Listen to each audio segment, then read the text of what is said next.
Bom dia a todos. Eu sou o professor Luiz Antônio Lima, aqui da Universidade Federal de Lavras, e essa apresentação eu fiz no último CONIRD realizado em Fortaleza, e como ela não foi gravada, eu estou fazendo um áudio agora para explicar o que foi apresentado. E basicamente eu vou tratar aqui do novo esquema aqui no Brasil para instalar dreno sem envoltórios. Já já eu explico o que é.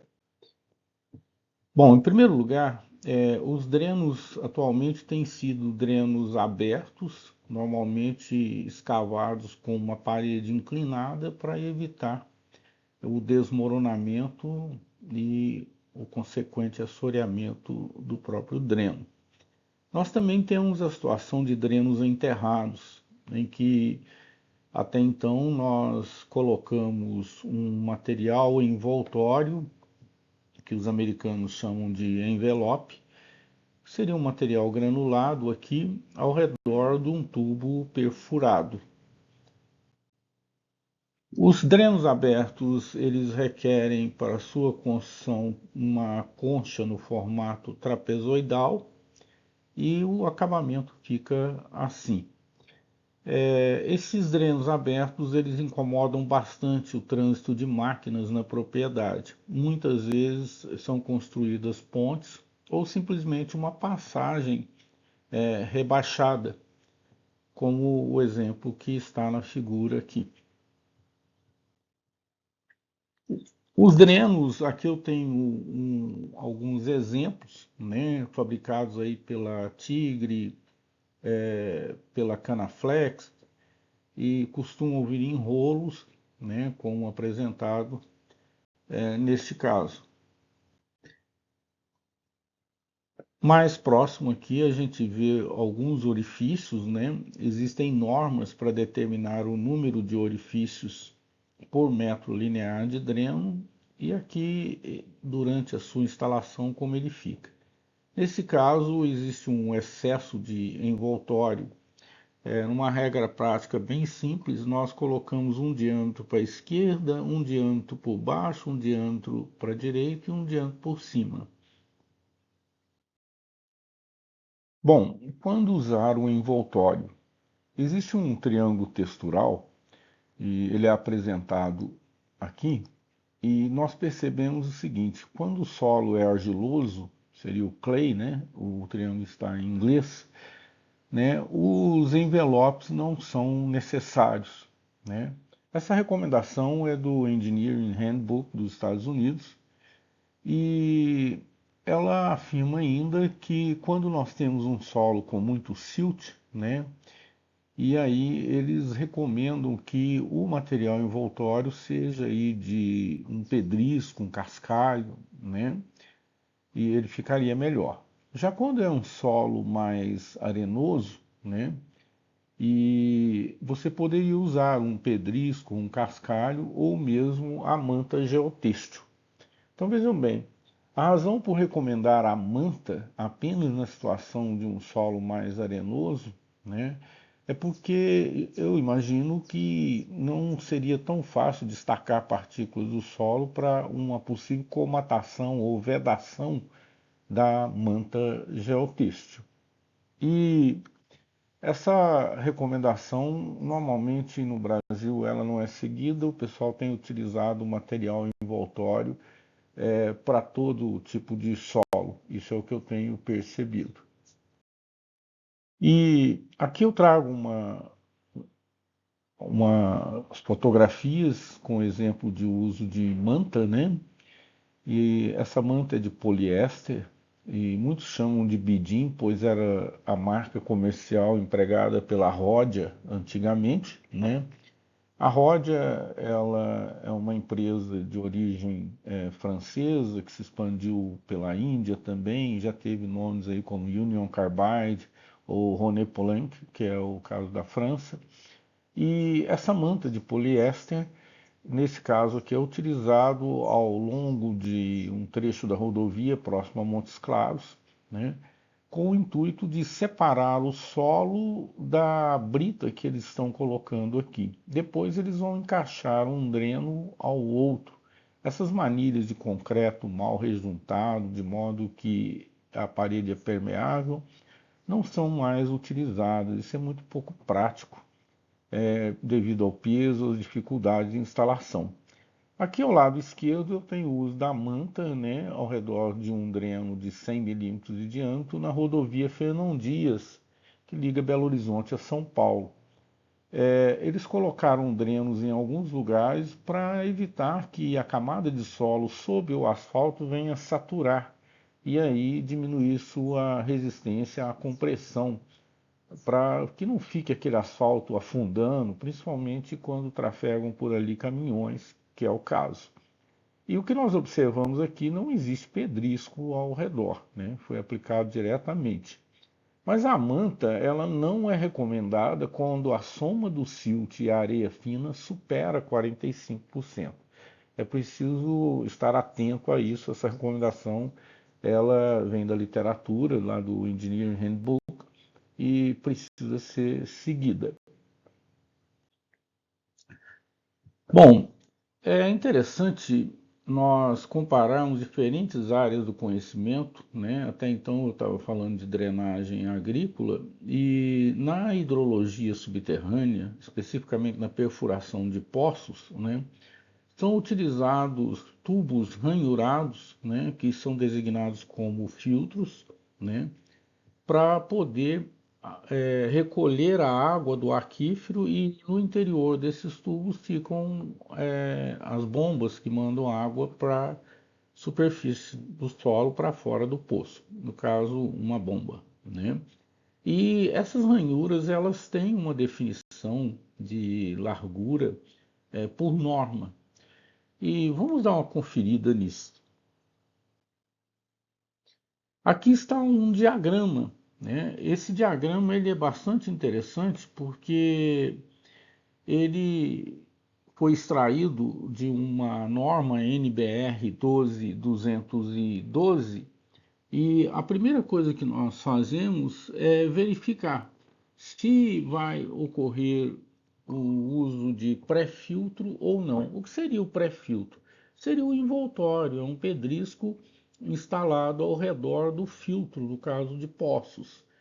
Normalmente é recomendado que esse pré-filtro tenha uma espessura de 3 polegadas, 7,5 centímetros.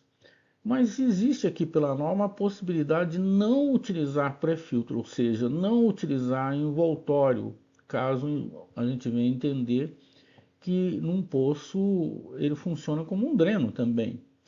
E aí a pergunta que se faz é: o coeficiente de uniformidade do aquífero é maior que 6?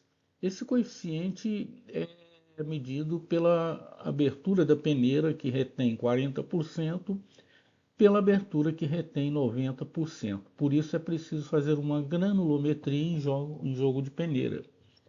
Mas seja, vamos dizer assim, com coeficiente maior que 6 ou não, né, a ranhura, né, do filtro, ela tem que reter aqui de 40% por 50% do material do aquífero, ou de 30% a 40%, de um modo geral de 30% a 50% do material do aquífero.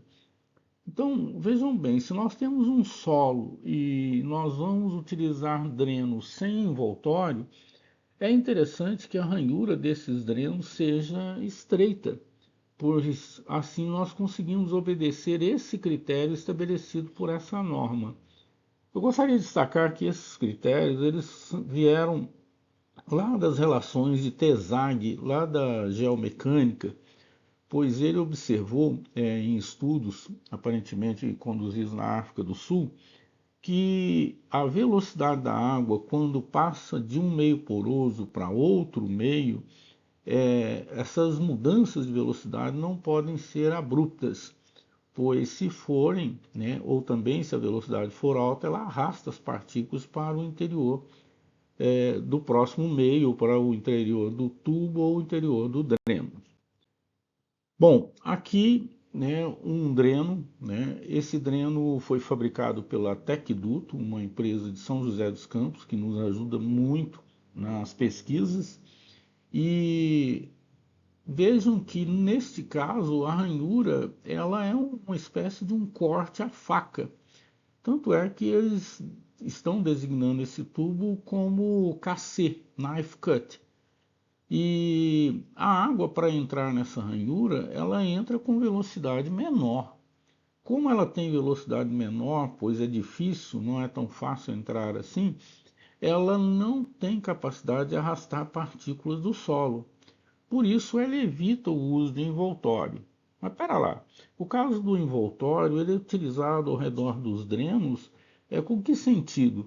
Olha, nós colocamos ali um material granular permeável em que nesta região que a velocidade pode ser erosiva, pois a abertura dos drenos é maior, drenos convencionais, eu não estou falando do knife cut, né? Eles colocam ali um material poroso, porém resistente à erosão. O caso, por exemplo, da brita zero, de uma areia grossa, algo assim. Mas nesse caso, com a ranhura estreita, não é preciso envoltório. Bom, também não é preciso manta, né? E conforme eu disse, a Tecduto nos ajudou aqui e nós resolvemos pesquisar, né? Como é a vazão, né? A entrada de água, como são as ranhuras. No caso do KC, do dreno knife cut, né? Que seria ranhura estreita, nós identificamos que a área de cada orifício é de 2,63 milímetros quadrados, é bem menor que os 17,8 encontrado em drenos normais, que têm orifícios grandes, como esse mostrado na figura. E o comprimento, né, a largura, perdão, da ranhura, nesse caso aqui de 0,19 contra 1,64. E nós calculamos vários índices, né? E isso está numa tese da Flávia Correia, defendida aqui na universidade, um estudo bastante interessante. Bom, nós também comparamos a vazão escoada por orifício. Então, um dreno KC, né, com uma lâmina de água de aproximadamente 20 centímetros sobre o dreno, ele escoa aqui em torno de 10 litros por hora por orifício. O dreno normal sem a manta, ele escoa 128 litros por hora. Agora, o dreno normal com manta escoa 9. Então, a manta que é colocada ao redor de drenos convencionais com orifícios grandes, ela reduz a quantidade de água, a vazão que entra em cada orifício. E com isso ela acaba reduzindo a erosão das partículas. Mas eu gostaria de lembrar que ela reduz somente ali ao redor do dreno, dentro da sua espessura, em torno de 2, 3 milímetros. Então, sendo assim, existe uma chance muito grande de colmatação dessa manta. E nesse caso aqui, o que nós percebemos é que o dreno Knife Cut, ele drena 10 litros por hora, e pela quantidade de orifícios que existe ao longo de 1 metro linear de tubo de drenagem, isso é suficiente para recolher a água de drenagem do solo, mesmo aqueles solos que drenam rapidamente. Nós também investigamos, né, dentro de o dreno instalado dentro de um solo que nós designamos como caulim, também chamado de filito, né, dentro de um solo com bastante tilt, dentro de um solo arenoso. E o que nós entendemos é que não há o carreamento de sólido no dreno knife cut que sugira que a gente não utilize esse tipo de dreno. Então ele é muito bom. Bom, e como se faz para instalar esses drenos, né? Nós utilizamos máquinas importadas, agora elas estão começando a ser fabricadas, inclusive pela Tecduto, né, em parceria com outras empresas, e essas máquinas elas possuem uma, uma antena de GPS, né, para que o estudo fique todo georreferenciado. Aqui algumas fotos da máquina, né, e ela começando a instalação. E aqui no monitor do trator, como nós fazemos? De um modo geral, nós dimensionamos o sistema de drenagem, ele é exportado para o monitor do trator e o trator segue instalando conforme o desenho. Essa figura mostra ainda o perfil longitudinal. De um modo geral, o trator ele vai com a máquina normalmente morro abaixo, vamos falar assim, levantando o perfil longitudinal do terreno e depois ele volta instalando. Aqui o exemplo, né, do software utilizado pela máquina, né, qual é a profundidade, qual a profundidade ótima, a profundidade máxima, você pode modificar esses números, a declividade, e essa instalação pode ser toda automática ou manual, você mesmo pode ir alterando as declividades conforme a instalação. E tudo isso é transportado, é georreferenciado, e nesse caso nós utilizamos muito o computador para isso, né? E sendo bastante comum aí alguns softwares de georreferenciamento, mas especificamente o melhor seria algum CAD. Bom, aqui nós temos um exemplo, né, da tela do monitor durante a instalação. O que nós percebemos é basicamente o seguinte: o projeto dos drenos ele vem para a tela e a máquina, né, o trator puxando a máquina que instala os drenos, normalmente ela levanta morro abaixo o perfil longitudinal do dreno e depois vem instalando ele novamente, como mostra aqui o perfil desenhado. Então isso é muito interessante, né? E você pode delimitar aqui vários parâmetros, como profundidade e declividade, né? Eu queria agradecer ao Éder, né, da Treina Agro, que nos concedeu o uso desse slide para facilitar a apresentação aí. E mostrando o interior da cabine do trator, né? Como fica, e aqui a antena do GPS poderia ser o RTK ou o RTX, né? Bom, um ponto importante é que existem equações para o cálculo de espaçamento de drenos. A primeira delas, lá de 1940, a equação de Rugault, muito utilizada na Holanda, em boa parte dos Estados Unidos, né? Essa equação está aqui que calcula o espaçamento L com base na condutividade hidráulica, no coeficiente de drenagem e é preciso levar em consideração alguns parâmetros geométricos, como a profundidade do dreno, enfim.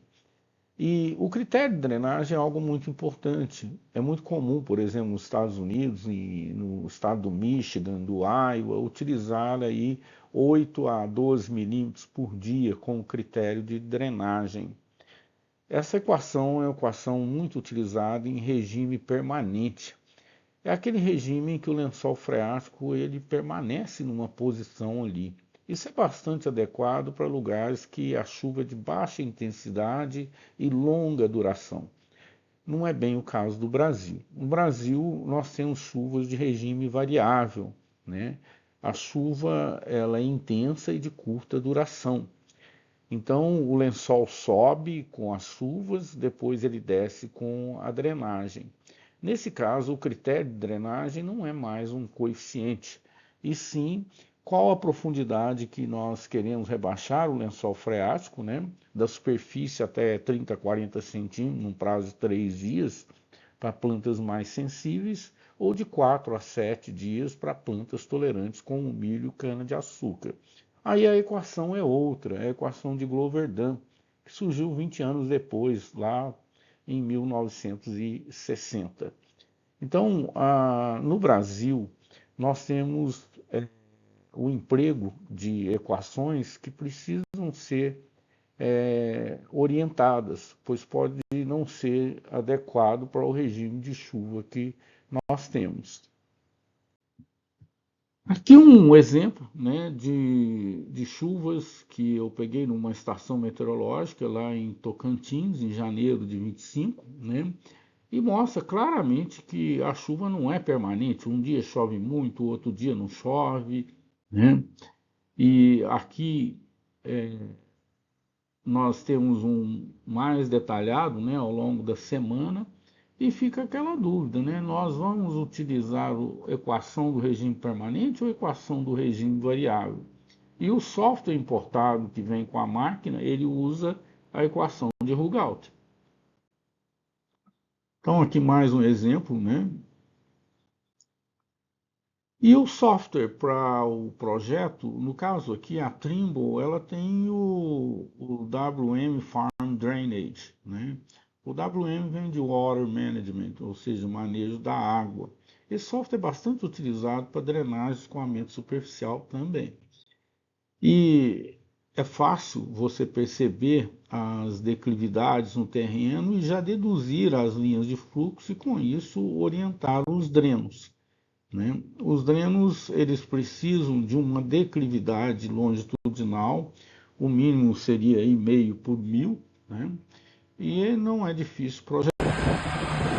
Bom, aqui nós temos a máquina que instala o dreno.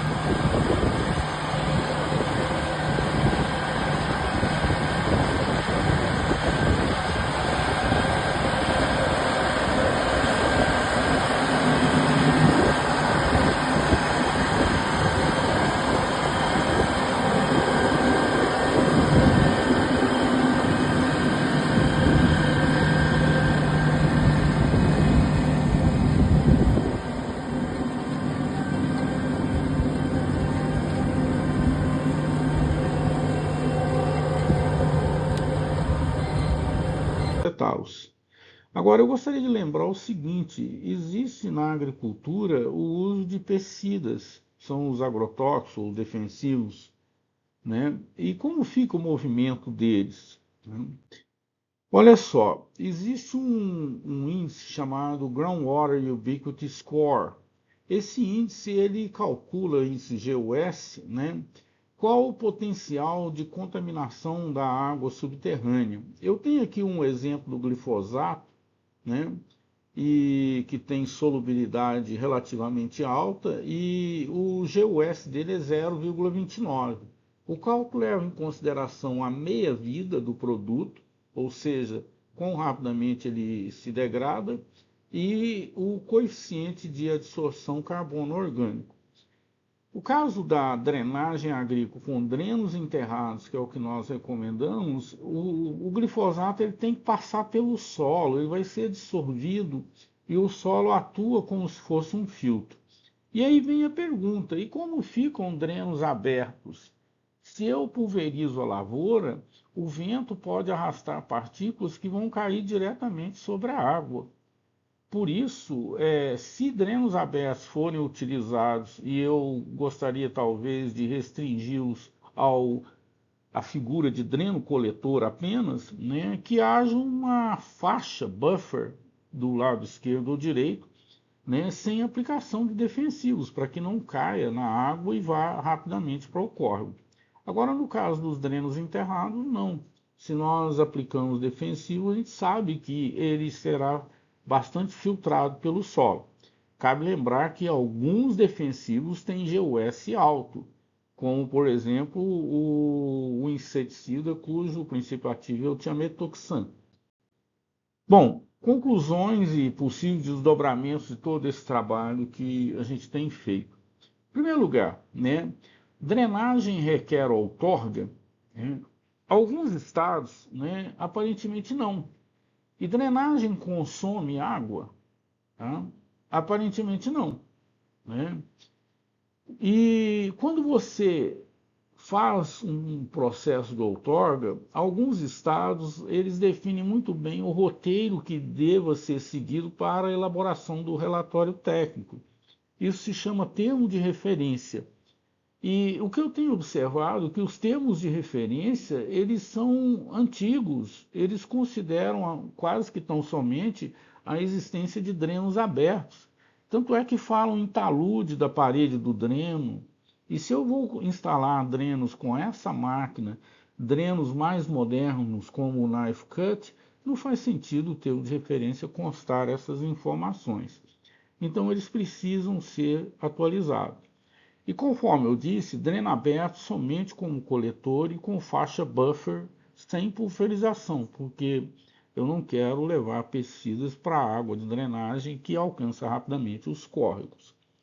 E o dreno KC, que é esse que nós testamos, e com a instalação georreferenciada, eles viabilizam muito a drenagem, tá? Tanto do ponto de vista ambiental quanto do ponto de vista econômico. O rendimento médio é em torno de 3 quilômetros por dia. Há situações em que a gente consegue instalar 10 quilômetros num único dia, ou mesmo chegando a 18, né? E o custo para drenos com espaçamento de 20 metros está aí na ordem de R$ 5.000 por hectare. Eu gostaria de lembrar que um hectare para agricultura hoje está aí na faixa de 30 a 150 mil reais. Então vale a pena, né, considerar a possibilidade do uso desse dreno.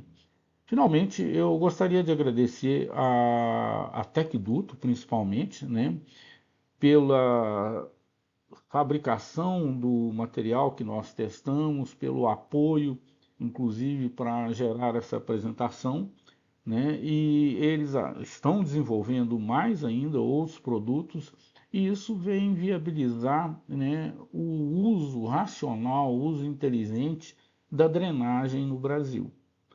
É isso aí. Muito obrigado a Tecduto, muito obrigado ao Éder, né, que nos ajudou muito, principalmente nas referências com relação à instalação de drenos.